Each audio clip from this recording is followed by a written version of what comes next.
I think it's so fitting that we're talking about freedom because our next speaker has spent more than 30 years of her life working to protect freedom around the world. We first met retired Brigadier General Robin Akin when we were in the early stages of developing our Boots to Heels program, which provides services for female veterans. We were seeing more and more veterans in our workshops, and we quickly realized that their experience in the military was unique and deserving of special workshops where veterans could share their often traumatic experience while serving, as well as their challenges when coming home. Robin was instrumental in helping us shape the Boots to Heal program. In fact, she came up with the name for it. And she continues to be a trusted resource for us in helping veterans make a successful transition to civilian life. I wish I had the time, Robin, and all of you, to tell you about her accomplishments while she was in the military, as her record of service is simply astounding. From Afghanistan to Iraq to Korea, she has done it all. She led earthquake relief missions in Haiti, and at one point she was responsible for the logistics involving 1.3 million personnel. Can you imagine? She was awarded the Bronze Star, the Legion of Merit, and the Army Achievement Medal, among many other honors. And did I mention she is also a master parachutist? Did I say that right, Robin? I was practicing that one. Talk about an inspiration today. Robin continues to serve by mentoring and speaking on behalf of female veterans. It is my great privilege to introduce retired Brigadier General Robin Akin.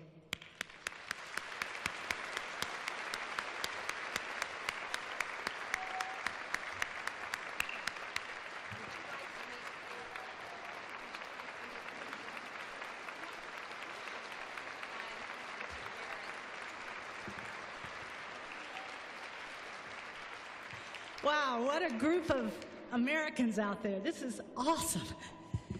Before I start, I wanted to give something to Lynn. This book has been on my shelf for many years. It's called Great Quotes for Great Women. And I want to present that to her today. She gives gifts out to everybody, but she doesn't get any.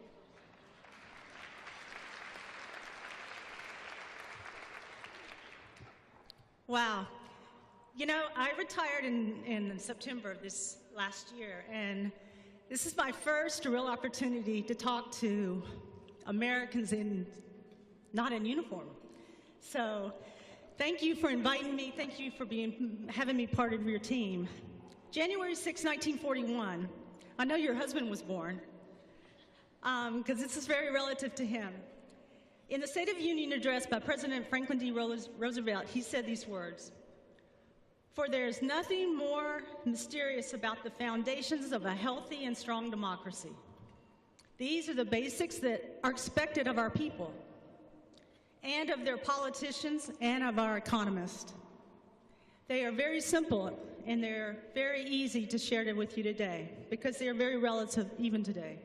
Equality of opportunity, that's what Lynn gives to our youth and to those that need it. Jobs for those who can and want it. Security for those that need it. Defending those who need it. The preservation of our civil liberties for everyone. The enjoyment of the fruits of our labor. And that's what our World War II veterans gave us in our world today. And the consistency of a rising standard of living, which is much needed in our society today. This was important in World War II as our country was beginning to start a campaign that changed the world. But I believe it's very true today And I know after serving 32 years in our Army, it was very true. Every day I put those boots on. I was one of 1% of Americans that serve, and 1% of the women that serve. And I was very proud every day that I rucked up, went off to war, and saluted that amazing flag over there. Let's give it a round of applause for our flag.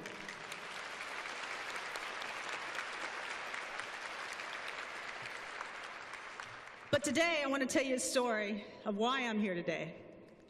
It's not about being a soldier, having served in combat operations in Iraq and Afghanistan and Desert Storm.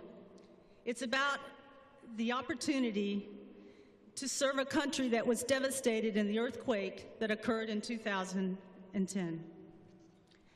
My unit had just been back after 15 months deployed in Iraq. We had just returned, and our families were excited because we were going to stay home for a while.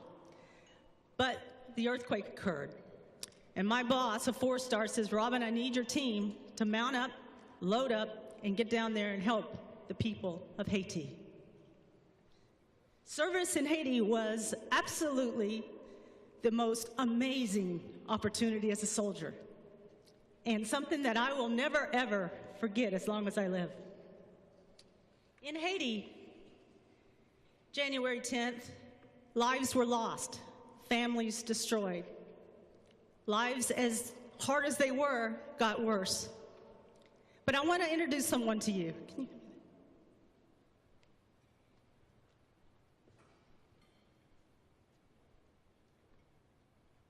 This painting was painted by a soldier of mine. If you turn it over one minute. He took a snapshot. And I know it looks kind of easy on a picture to describe, but I want to describe something that I've taken to heart. My soldier took this picture, and we were about 10 days into the World Food Program relief mission.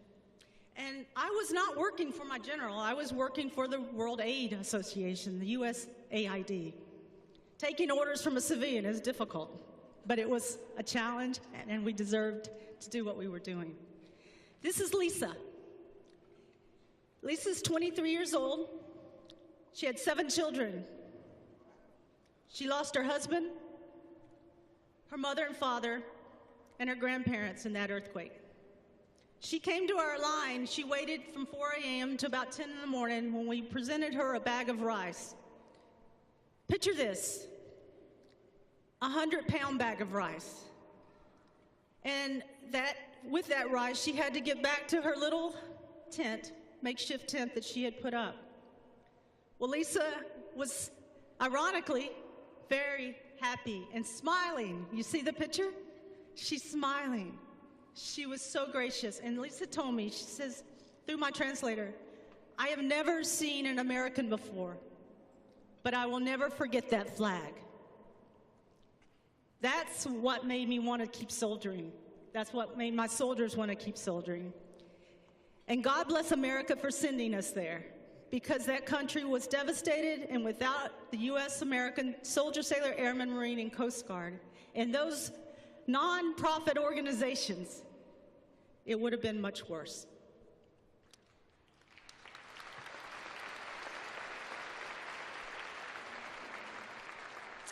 So Lisa left and says, "There's hope for my country.